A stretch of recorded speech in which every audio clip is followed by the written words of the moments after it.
이 세상을 살아가는 동안 단 한 번도 괴로움을 겪지 않은 사람이 있을까요?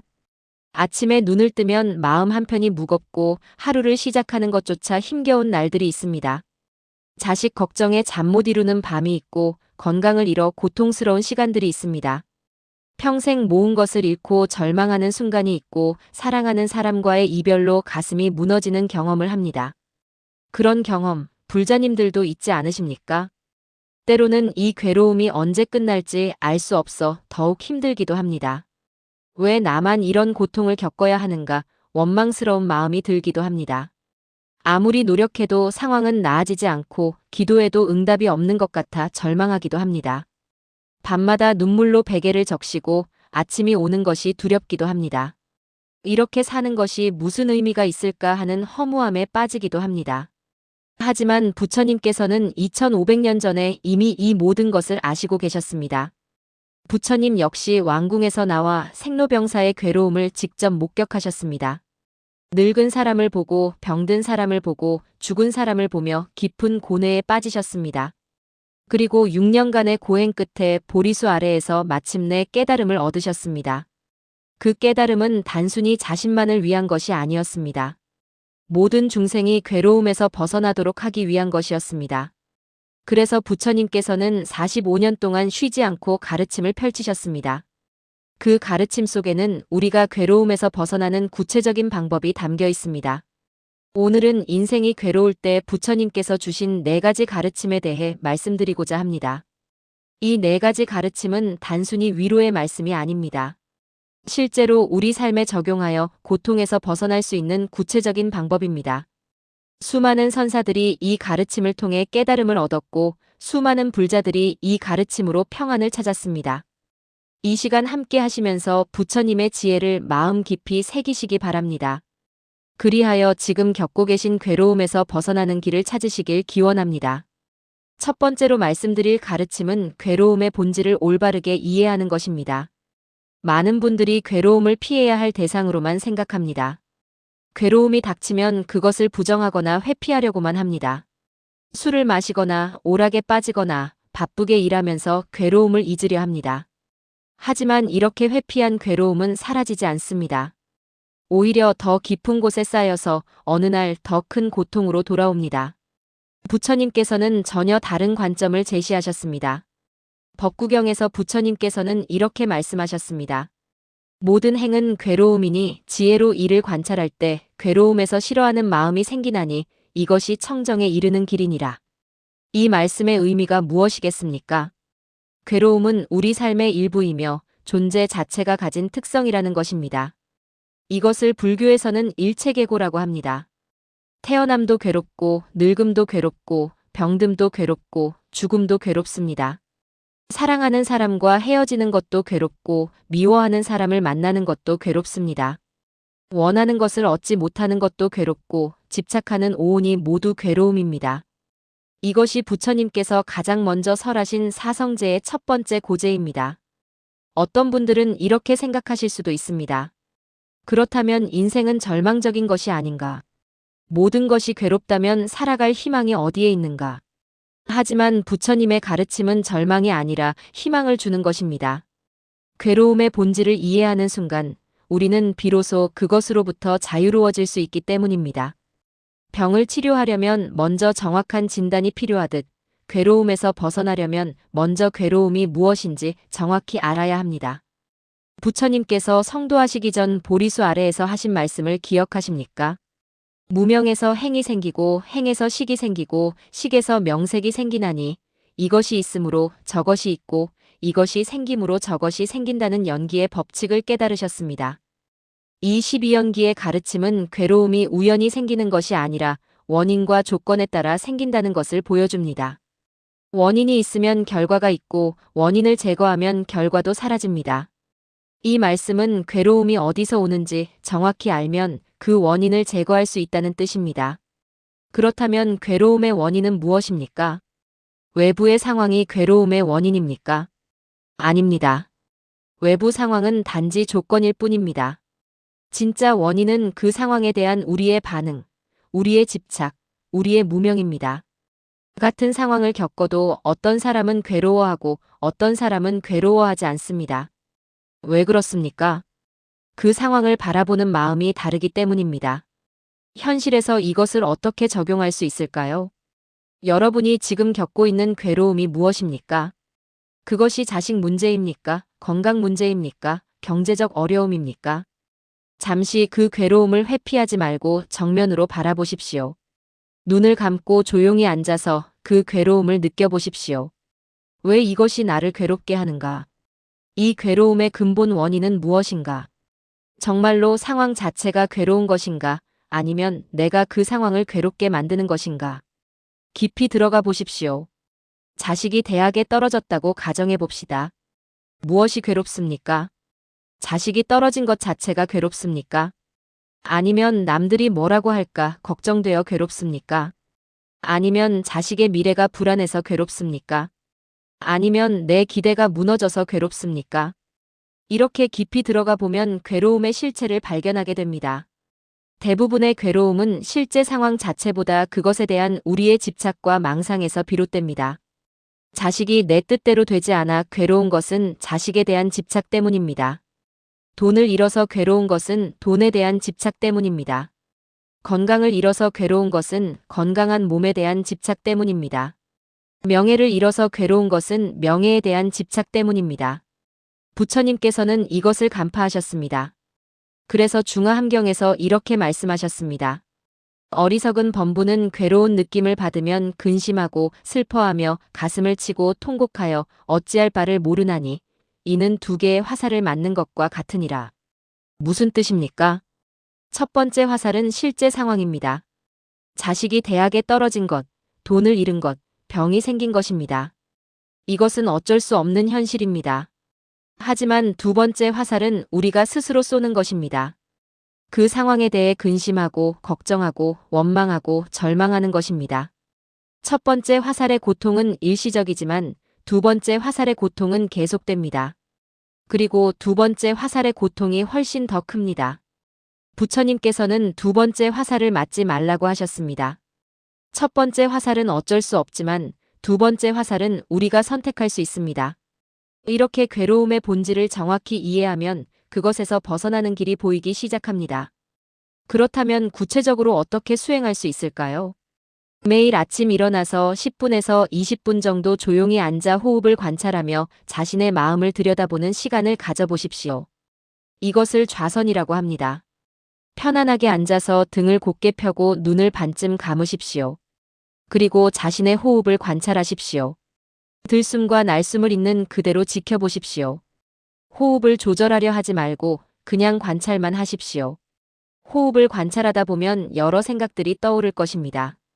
자식 걱정, 돈 걱정, 건강 걱정, 온갖 걱정과 근심이 떠오를 것입니다. 그때 그 생각을 밀어내지 마십시오. 또한 그 생각에 빠져들지도 마십시오. 그냥 관찰하십시오. 아, 지금 내가 자식 걱정으로 괴로워하고 있구나. 아, 지금 내가 돈 걱정으로 불안해하고 있구나. 이렇게 알아차리는 것만으로도 그 괴로움은 조금씩 약해집니다. 왜냐하면 관찰하는 순간 우리는 그 괴로움과 동일시하지 않게 되기 때문입니다. 내가 괴로움 그 자체가 아니라 괴로움을 관찰하는 자가 됩니다. 이것이 바로 윗바사나 수행의 핵심입니다. 괴로움을 회피하지 않고 직면하여 그 본질을 꿰뚫어 보는 것입니다. 처음에는 어려울 수 있습니다. 괴로운 생각이 떠오르면 자꾸 거기에 빠져들게 됩니다. 하지만 계속 연습하십시오. 매일 아침 10분씩이라도 이 수행을 하십시오. 한 달만 계속해도 분명한 변화를 느끼실 것입니다. 괴로운 상황은 여전하지만 그것을 대하는 마음이 달라져 있을 것입니다. 또한 하루 중에 괴로운 생각이 일어날 때마다 알아차림을 하십시오. 걸어가면서도 일하면서도 무엇을 하면서도 마음을 관찰하십시오. 이것을 일상 속의 수행이라고 합니다. 선을 좌선실에서만 하는 것이 아니라 일상의 모든 순간이 선이 되어야 합니다. 백장선사께서는 하루 일하지 않으면 하루 먹지 않는다고 하셨습니다. 일하는 것 자체가 수행이었습니다. 우리도 마찬가지입니다. 청소하면서도 요리하면서도 걸으면서도 마음을 관찰하십시오. 그러면 일상의 모든 순간이 수행이 됩니다. 법우님들, 괴로움은 우리의 적이 아닙니다. 오히려 깨달음으로 가는 스승입니다. 괴로움이 있기에 우리는 진리를 찾게 되고 괴로움을 통해 우리는 성장합니다. 부처님께서도 왕궁의 안락함 속에서는 진리를 찾지 못하셨습니다. 생로병사의 괴로움을 직접 목격하고서야 출가를 결심하셨습니다. 그리고 6년간의 고행이라는 극심한 괴로움을 겪으셨습니다. 비록 그 고행만으로는 깨달음을 얻지 못하셨지만 그 과정이 없었다면 깨달음도 없었을 것입니다. 그러니 지금 여러분이 겪는 괴로움을 원망하지 마십시오. 그것은 여러분을 더 깊은 진리로 인도하는 부처님의 가르침입니다.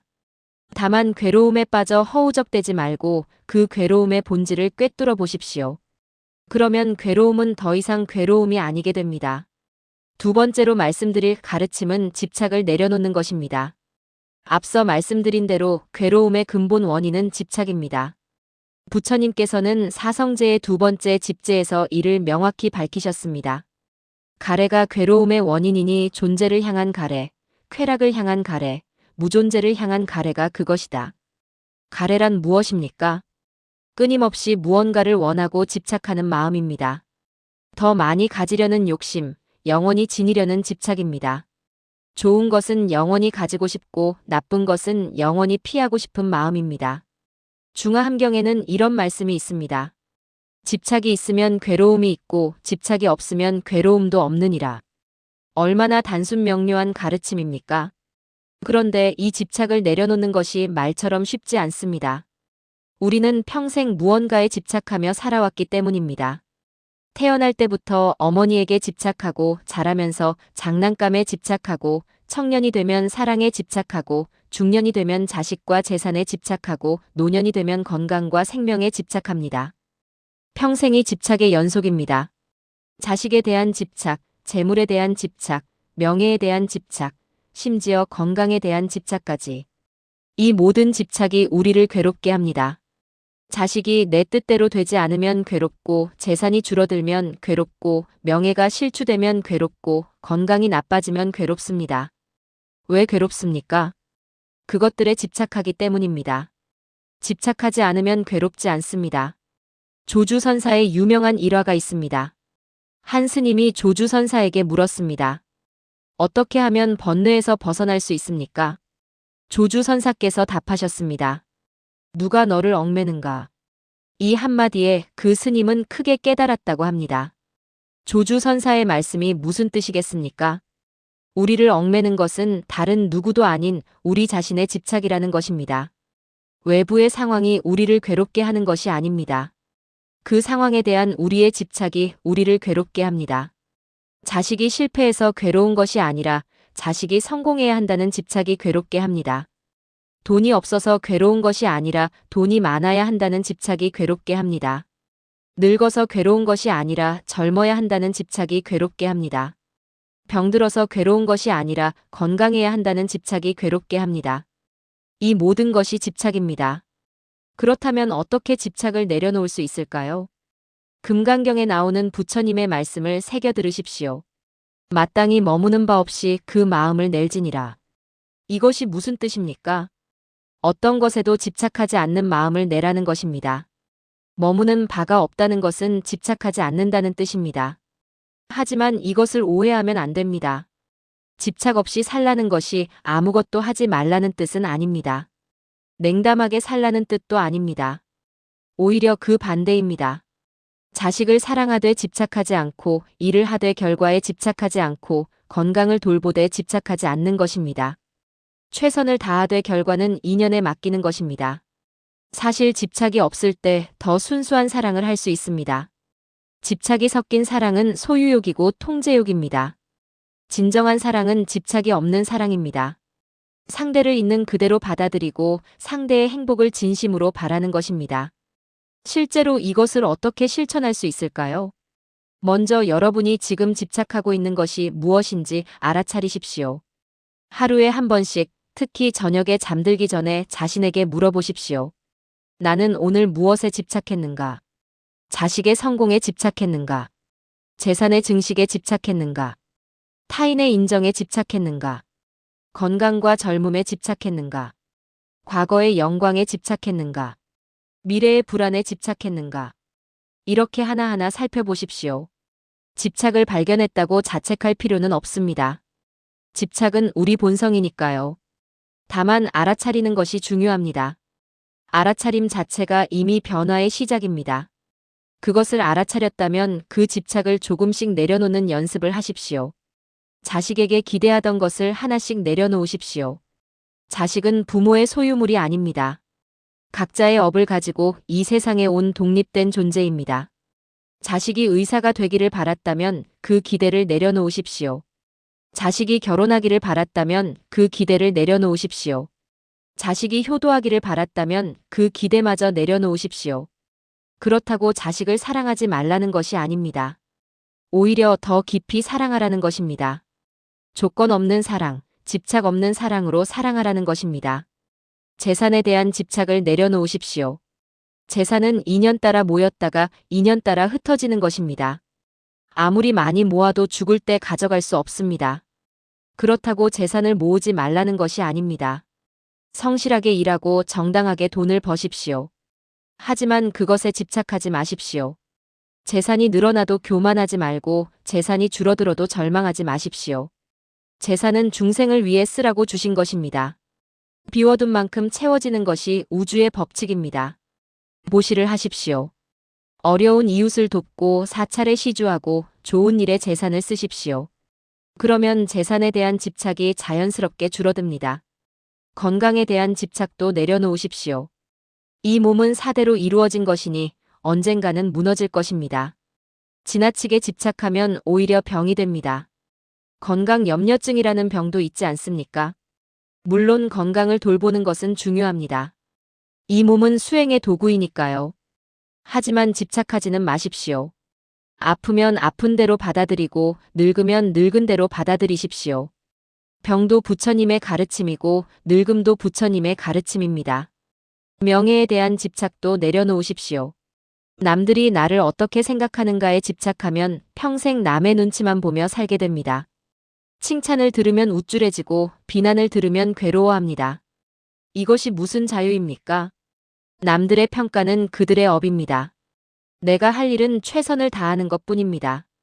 결과는 내 손을 떠난 것입니다. 여기서 중요한 것이 있습니다. 집착을 내려놓는다는 것은 포기하거나 무관심해지라는 뜻이 아닙니다. 오히려 더 지혜롭게, 더 자비롭게, 더 자유롭게 사는 것입니다. 집착이 없으면 더 순수한 사랑을 할 수 있습니다. 집착이 없으면 더 열심히 일할 수 있습니다. 집착이 없으면 더 건강하게 살 수 있습니다. 왜냐하면 결과에 대한 두려움과 불안이 없기 때문입니다. 집착이 있으면 실패가 두려워 도전하지 못합니다. 집착이 있으면 잃을까 두려워 누리지 못합니다.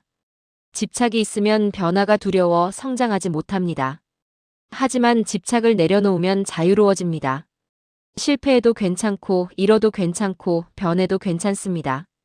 그래서 오히려 더 큰 성공을 거둘 수 있습니다. 매일 저녁 잠들기 전에 이렇게 기도해 보십시오. 오늘 하루 제가 집착했던 모든 것을 부처님께 바칩니다.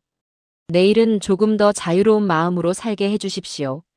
이렇게 기도하고 집착을 하나씩 내려놓다 보면 어느새 마음이 가벼워지는 것을 느끼실 겁니다. 처음에는 불안할 수도 있습니다. 집착을 내려놓으면 모든 것을 잃는 것 같은 두려움이 들 수도 있습니다. 하지만 그것은 착각입니다. 집착을 내려놓는다고 사랑하는 사람이 떠나가는 것이 아닙니다. 집착을 내려놓는다고 재산이 사라지는 것이 아닙니다. 오히려 집착을 내려놓으면 더 많은 것이 들어옵니다. 빈 그릇에 물이 담기듯이 비운 마음에 복이 담깁니다. 보살님들께서는 아실 겁니다. 진정한 자유는 많이 가진 데서 오는 것이 아니라 집착을 내려놓는 데서 온다는 것을요. 지금 여러분의 마음을 무겁게 하는 그 집착 하나를 내려놓아 보십시오. 그 순간 놀라운 평화가 찾아올 것입니다. 세 번째로 말씀드릴 가르침은 무상을 깨닫는 것입니다. 괴로움의 또 다른 근본 원인은 영원하지 않은 것을 영원하다고 착각하는 데 있습니다. 이것을 불교에서는 무상이라고 합니다. 화엄경에서는 이렇게 말합니다. 삼계는 무상하여 꿈과 같고 환과 같으니 생멸 변화하여 잠시도 머물지 않느니라. 이 세상 모든 것은 변합니다. 변하지 않는 것은 하나도 없습니다.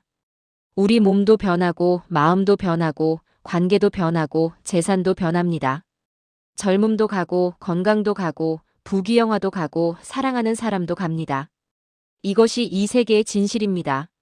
그런데 우리는 이 진실을 받아들이지 못합니다. 변하는 것을 영원하기를 바라고 떠나는 것을 붙잡으려 하고 지나가는 것을 멈추게 하려고 합니다. 그래서 괴로운 것입니다. 부처님께서 인멸하실 때 하신 마지막 설법을 기억하십니까? 모든 것은 무상하니 방일하지 말고 정진하라. 이것이 부처님의 마지막 가르침이었습니다. 부처님께서조차 무상의 법칙을 피할 수 없으셨습니다. 80세의 나이로 쿠시나가라에서 인멸하셨습니다. 부처님의 육신도 무상했습니다. 무상을 깨닫는 것이 얼마나 중요한지 알 수 있습니다. 원효대사의 일화가 있습니다. 어느 날 한 부인이 원효대사를 찾아와 울며 말했습니다. 스님, 제 아들이 죽었습니다. 너무 괴롭습니다. 어떻게 하면 이 슬픔에서 벗어날 수 있겠습니까? 원효대사께서 물으셨습니다. 아드님이 태어나기 전에는 어디 계셨습니까? 부인이 답했습니다. 어디 계셨는지 모릅니다. 원효대사께서 다시 물으셨습니다. 그렇다면 지금 어디로 가셨습니까? 부인이 답했습니다. 어디로 갔는지 모릅니다. 원효대사께서 말씀하셨습니다. 어디서 왔는지도 모르고 어디로 갔는지도 모르는데 무엇을 슬퍼하십니까? 왔다가 가는 것이 인연인데 무엇을 붙잡으려 하십니까? 이 말씀에 부인은 크게 깨달았다고 합니다. 원효대사의 가르침이 무슨 뜻입니까? 모든 만남은 인연이고 모든 이별도 인연입니다. 왔다가 가는 것이 자연의 이치인데 그것을 받아들이지 못하면 괴로운 것입니다. 이 세상에 영원한 것은 없습니다. 우리가 사랑하는 사람도 언젠가는 떠납니다. 우리가 소중히 여기는 것도 언젠가는 사라집니다. 우리 자신도 언젠가는 죽습니다. 이것이 무상입니다. 슬픈 진실 같지만 사실은 희망적인 진실입니다. 왜냐하면 나쁜 것도 영원하지 않기 때문입니다. 지금의 고통도 무상하고 지금의 슬픔도 무상하고 지금의 괴로움도 무상합니다. 반드시 지나갑니다. 그렇다면 무상을 어떻게 받아들일 수 있을까요? 먼저 지금 이 순간에 충실하십시오. 과거는 이미 갔고 미래는 아직 오지 않았습니다. 우리에게 있는 것은 오직 지금 이 순간뿐입니다. 자식이 지금 곁에 있다면 지금 이 순간 그 존재에 감사하십시오. 내일도 함께 있을 것이라고 당연하게 생각하지 마십시오. 오늘이 마지막인 것처럼 소중히 대하십시오. 건강할 때 건강에 감사하십시오. 아플 때를 대비하여 지금을 소중히 여기십시오. 젊을 때 젊음을 누리십시오. 늙어서 후회하지 마십시오. 사랑하는 사람이 곁에 있을 때 그 사랑을 소중히 하십시오. 언젠가는 헤어질 것을 알고 지금의 만남에 감사하십시오. 하고 싶은 말이 있으면 지금 하십시오. 내일은 그 기회가 없을 수도 있습니다. 미안한 마음이 있으면 지금 사과하십시오. 내일은 너무 늦을 수도 있습니다. 고마운 마음이 있으면 지금 표현하십시오. 다음 기회는 없을 수도 있습니다. 이것이 무상을 깨닫고 사는 방법입니다. 매일 아침 일어나서 이렇게 생각해 보십시오. 오늘 하루가 내 생애의 마지막 날이라면 어떻게 살 것인가? 이렇게 생각하면 사소한 것에 화내지 않게 됩니다. 중요하지 않은 것에 집착하지 않게 됩니다. 지금 이 순간이 얼마나 소중한지 깨닫게 됩니다. 누군가와 다투려 할 때 생각해 보십시오. 오늘이 마지막이라면 이 사람과 다투고 싶은가? 아닙니다. 화해하고 용서하고 사랑하고 싶을 것입니다. 돈 때문에 고민할 때 생각해 보십시오. 오늘이 마지막이라면 돈이 중요한가? 아닙니다. 사랑하는 사람들과 함께 있는 것이 더 중요할 것입니다. 또한 무상을 깨달으면 변화를 두려워하지 않게 됩니다. 변화는 괴로움이 아니라 새로운 기회입니다. 지금의 어려움도 언젠가는 지나갈 것입니다. 지금의 괴로움도 영원하지 않습니다. 이것도 무상이니까요. 밤이 깊으면 새벽이 오고 겨울이 깊으면 봄이 옵니다. 아무리 긴 밤도 끝이 있고 아무리 추운 겨울도 끝이 있습니다. 지금 아무리 괴로워도 이건 역시 지나갈 것입니다. 이것을 믿고 견디면 반드시 좋은 날이 올 것입니다. 법구경에 이런 말씀이 있습니다. 이 또한 지나가리라. 이 짧은 말씀 속에 얼마나 큰 위로가 담겨 있습니까? 지금의 고통도 지나가고, 지금의 슬픔도 지나가고, 지금의 절망도 지나갑니다. 모든 것은 무상하니까요. 좋은 일도 지나가고 나쁜 일도 지나갑니다. 기쁨도 지나가고 슬픔도 지나갑니다. 만남도 지나가고 이별도 지나갑니다. 이것이 인생입니다. 그러니 불자님들, 무상을 두려워하지 마십시오. 오히려 무상을 받아들이고 무상과 함께 살아가십시오. 그것이 진정으로 자유로운 삶입니다. 무상을 깨달으면 집착이 사라집니다. 어차피 영원하지 않은 것인데 무엇을 집착하겠습니까? 무상을 깨달으면 두려움이 사라집니다. 어차피 지나갈 것인데 무엇을 두려워하겠습니까? 무상을 깨달으면 자유로워집니다. 어차피 무상한 것인데 무엇에 얽매이겠습니까?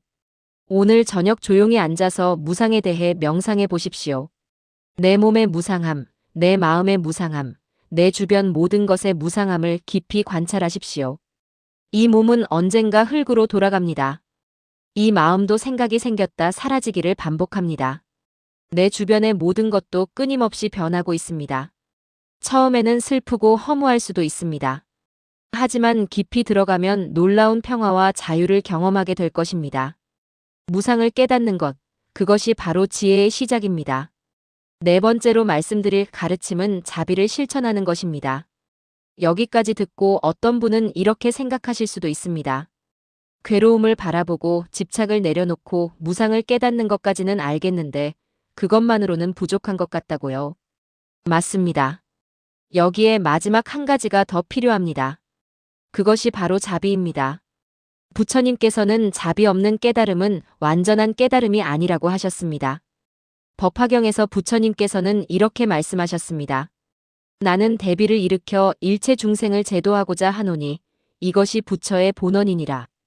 부처님의 깨달음은 자신만을 위한 것이 아니었습니다. 모든 중생의 고통을 함께 나누고 그들을 고통에서 구하고자 하는 대자대비의 마음이었습니다. 부처님께서는 깨달음을 얻으신 후 혼자 열반에 드실 수도 있으셨습니다. 하지만 그렇게 하지 않으셨습니다. 중생을 불쌍히 여기시어 45년 동안 쉬지 않고 가르침을 펼치셨습니다. 비가 오나 눈이 오나 더우나 추우나 병이 나시거나 노쇠하시거나 상관없이 중생을 위해 설법하셨습니다. 이것이 부처님의 자비입니다. 우리도 마찬가지입니다. 자신의 괴로움에서 벗어나는 것도 중요하지만 다른 이들의 괴로움을 덜어주는 것도 중요합니다. 아니, 어쩌면 자신의 괴로움에서 벗어나는 가장 확실한 방법이 다른 이들에게 자비를 베푸는 것인지도 모릅니다. 대해선사의 어록에 이런 말씀이 있습니다. 자기 고통만 생각하는 자는 고통에서 벗어나지 못하고 남의 고통을 함께 아파하는 자는 고통에서 자유로워진다. 이것이 무슨 뜻입니까? 우리가 자신의 괴로움에만 빠져 있으면 그 괴로움은 더욱 커집니다. 괴로움에 집중하면 집중할수록 괴로움은 눈덩이처럼 불어납니다. 온 세상이 괴로움으로 가득 차 보입니다. 하지만 다른 사람의 고통을 보고 그것을 덜어주려 할 때 신기하게도 내 괴로움은 작아집니다. 남을 돕는 순간 내 고통이 상대적으로 작게 느껴집니다. 그리고 남을 돕는 기쁨이 내 고통을 덮어버립니다. 이것은 심리적 위안만이 아닙니다. 실제로 자비를 실천하면 우리 마음의 구조가 바뀝니다. 자기 중심적 생각에서 벗어나 더 넓은 세계로 나아가게 됩니다. 내 괴로움만이 전부가 아니라는 것을 깨닫게 됩니다. 세상에는 나보다 더 괴로운 사람이 많다는 것을 알게 됩니다. 그러면 감사하는 마음이 생깁니다. 그러면 어떻게 자비를 실천할 수 있을까요?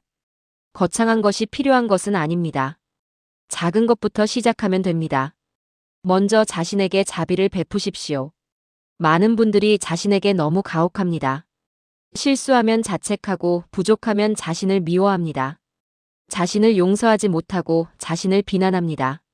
하지만 자신을 사랑하지 못하는 사람이 어떻게 남을 사랑할 수 있겠습니까? 빈 그릇으로 남에게 물을 줄 수 없듯이 자신을 사랑하지 못하는 사람은 남을 사랑할 수 없습니다. 매일 아침 거울을 보며 자신에게 말해 보십시오. 고생 많았어. 오늘도 최선을 다해줘서 고마워. 그대로도 충분히 소중한 존재야. 너는 가치 있는 사람이야. 이렇게 자신에게 자비를 베푸는 것이 첫 번째입니다. 자신을 사랑하는 법을 배워야 남도 사랑할 수 있습니다. 그 다음 가족에게 자비를 베푸십시오. 배우자의 잘못이 보이더라도 한 번 더 이해하려 하십시오. 그 사람도 최선을 다하고 있습니다. 완벽한 사람은 없습니다. 자식이 기대에 못 미치더라도 있는 그대로 받아들이십시오. 자식도 나름대로 노력하고 있습니다. 자식의 인생은 자식의 것입니다. 부모님의 잔소리가 귀찮더라도 그 마음을 헤아려 보십시오. 부모님은 자식이 걱정되어 그러시는 것입니다. 얼마 남지 않은 시간을 함께 보내십시오. 가까운 사람일수록 함부로 대하기 쉬운 것이 사람 마음입니다. 익숙해지면 감사할 줄 모르고 당연하게 여기고 소홀히 합니다. 하지만 가장 가까운 사람에게 가장 자비로워야 합니다. 그것이 진정한 수행입니다. 집 밖에서는 부처님처럼 자비롭다가 집에 와서 가족에게 화를 내는 것은 진정한 수행이 아닙니다. 가족이야말로 가장 중요한 수행 도량입니다. 그리고 이웃에게 자비를 베푸십시오. 길에서 마주치는 사람에게 미소를 지어 보십시오. 그 작은 미소가 누군가의 하루를 밝게 만들 수 있습니다. 어려운 이웃을 보면 작은 것이라도 나누십시오. 가진 것이 많지 않아도 괜찮습니다. 따뜻한 말 한마디, 관심 어린 눈길, 작은 도움이면 충분합니다. 상처받은 사람의 이야기를 들어주십시오. 때로는 말없이 곁에 있어주는 것만으로도 큰 위로가 됩니다. 이런 작은 자비의 실천이 쌓이면 세상이 조금씩 변합니다. 그리고 무엇보다 자신이 변합니다. 자비를 베풀면 베풀수록 마음이 넓어집니다. 관세음보살의 서원을 아십니까? 중생이 모두 고통에서 벗어나기 전에는 나도 성불하지 않겠다는 서원이었습니다. 이것이 보살의 마음입니다. 우리도 조금씩 이런 마음을 내야 합니다. 내가 편안하고 행복하기만을 바라는 것이 아니라 모든 이들이 편안하고 행복하기를 바라는 마음입니다. 실제로 자비를 실천하면 놀라운 일이 일어납니다. 내가 괴로울 때 나보다 더 괴로운 사람을 돕다 보면 내 괴로움이 작아집니다. 상대적으로 내 괴로움이 대수롭지 않게 느껴집니다. 내가 외로울 때 외로운 사람의 친구가 되어주면 내 외로움이 사라집니다. 함께 있으면 더 이상 외롭지 않습니다. 내가 슬플 때 슬픈 사람을 위로하면 내 슬픔이 치유됩니다. 남을 위로하는 말이 나 자신을 위로합니다. 이것이 자비의 신비입니다. 주는 것이 받는 것이고 돕는 것이 도움받는 것입니다. 베푸는 것이 얻는 것이고 사랑하는 것이 사랑받는 것입니다. 매일 저녁 이렇게 기도해 보십시오. 모든 중생이 괴로움에서 벗어나기를 원합니다. 모든 중생이 행복하기를 원합니다. 모든 중생이 평안하기를 원합니다. 모든 중생이 자유롭기를 원합니다. 이렇게 기도하면서 하루에 한 가지씩 자비로운 행동을 실천하십시오. 처음에는 어색할 수도 있습니다. 자비를 베푸는 것이 익숙하지 않을 수도 있습니다. 하지만 계속하다 보면 자비가 자연스러워집니다. 그것이 습관이 되고 습관이 성품이 되고 성품이 운명이 됩니다. 자비로운 사람은 자비로운 삶을 살게 됩니다. 보살님들, 자비는 약한 것이 아닙니다. 자비는 가장 강한 힘입니다. 미움은 미움으로 이길 수 없지만 자비로는 이길 수 있습니다. 법구경에 이런 말씀이 있습니다. 이 세상에서 미움은 미움으로 멈추지 않고 오직 자애로만 멈추나니 이것이 영원한 진리이니라. 폭력은 폭력을 낳지만 자비는 평화를 낳습니다. 복수는 복수를 낳지만 용서는 치유를 낳습니다. 지금 여러분이 겪는 괴로움 속에서도 자비를 잃지 마십시오. 그것이 괴로움을 이기는 가장 확실한 방법입니다. 자비는 나를 변화시키고 상대를 변화시키고 세상을 변화시킵니다. 법우님들, 오늘 말씀드린 4가지 가르침을 다시 한번 정리해 보겠습니다. 첫째, 괴로움의 본질을 올바르게 이해하십시오. 괴로움을 회피하지 말고 정면으로 바라보며 그 근본 원인을 파악하십시오. 괴로움은 외부 상황이 아니라 그것에 대한 우리의 반응에서 비롯됩니다. 매일 명상하며 자신의 마음을 관찰하십시오. 둘째, 집착을 내려놓으십시오. 우리를 얽매는 것은 외부 상황이 아니라 그것에 대한 집착입니다. 조금씩 집착을 내려놓으면 자유로워집니다. 머무는 바 없이 마음을 내십시오. 셋째, 무상을 깨달으십시오. 모든 것은 변하고 지나갑니다. 지금 이 순간을 소중히 여기며 변화를 받아들이십시오. 영원한 것은 없지만 그래서 더욱 소중합니다. 넷째, 자비를 실천하십시오. 자신과 다른 이들에게 자비를 베풀 때 진정한 평화를 얻게 됩니다. 자비는 약함이 아니라 가장 강한 힘입니다. 이 네 가지는 부처님께서 2500년 전에 주신 가르침이지만 지금 이 순간에도 여전히 유효합니다. 아니, 어쩌면 혼란스럽고 괴로운 이 시대에 더욱 필요한 가르침인지도 모릅니다. 이 가르침을 단순히 아는 것으로 그치지 마십시오. 실제로 삶에서 실천하십시오. 매일 아침 일어나면 오늘 하루 괴로움을 어떻게 바라볼 것인지 생각하십시오. 하루에 하나씩 집착을 내려놓으십시오. 매 순간 무상을 기억하며 지금 이 순간에 충실하십시오. 그리고 작은 것이라도 자비를 실천하십시오. 이렇게 하루하루 정진하다 보면 어느새 여러분의 삶이 변해 있을 것입니다. 괴로움이 완전히 사라지지는 않을 수도 있습니다. 인생은 원래 괴로움과 함께 가는 것이니까요. 사성제에서 말씀하신 대로 괴로움은 존재의 본질입니다. 하지만 괴로움을 대하는 여러분의 마음이 달라질 것입니다. 괴로움에 흔들리지 않는 평정심을 얻게 될 것입니다. 괴로움 속에서도 기쁨을 찾을 수 있는 지혜를 얻게 될 것입니다. 괴로움을 스승으로 삼아 성장할 수 있는 힘을 얻게 될 것입니다. 그것이 바로 부처님께서 원하신 것입니다. 괴로움이 없는 삶이 아니라 괴로움에도 흔들리지 않는 삶입니다. 괴로움을 피하는 삶이 아니라 괴로움을 통해 깨달음을 얻는 삶입니다. 법우님들, 오늘 이 말씀이 여러분의 마음에 작은 위로가 되었으면 합니다. 지금 겪고 계신 괴로움이 무엇이든 그것을 이겨낼 수 있다는 희망을 드리고 싶습니다. 부처님께서 함께 하시니 두려워하지 마십시오. 부처님의 가르침을 따르면 반드시 괴로움에서 벗어날 수 있습니다. 이 세상 모든 부처님과 보살님들이 여러분을 지켜보고 계십니다. 관세음보살님께서 여러분의 고통을 들으시고 계십니다. 지장보살님께서 여러분을 구제하려 하십니다. 여러분은 혼자가 아닙니다. 삼보의 가피가 항상 함께 하십니다.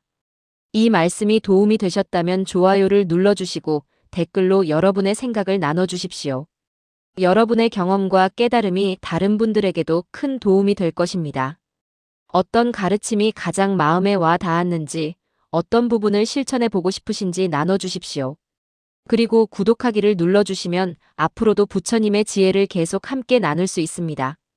다음 시간에는 또 다른 주제로 찾아뵙겠습니다. 오늘 이 말씀을 듣는 모든 불자님들께 부처님의 자비와 가피가 함께 하시기를 기원합니다. 여러분의 모든 괴로움이 소멸하고 평안과 행복이 가득하시기를 발언합니다. 여러분의 가정에 평화가 깃들고 여러분의 삶에 기쁨이 넘치고 여러분의 수행이 성취되기를 기원합니다. 모든 중생이 괴로움에서 벗어나 행복하기를 기원합니다. 모든 중생이 부처님의 가르침을 만나 깨달음을 얻기를 기원합니다. 오늘 이 시간 함께 해주신 모든 분들께 깊이 감사드립니다.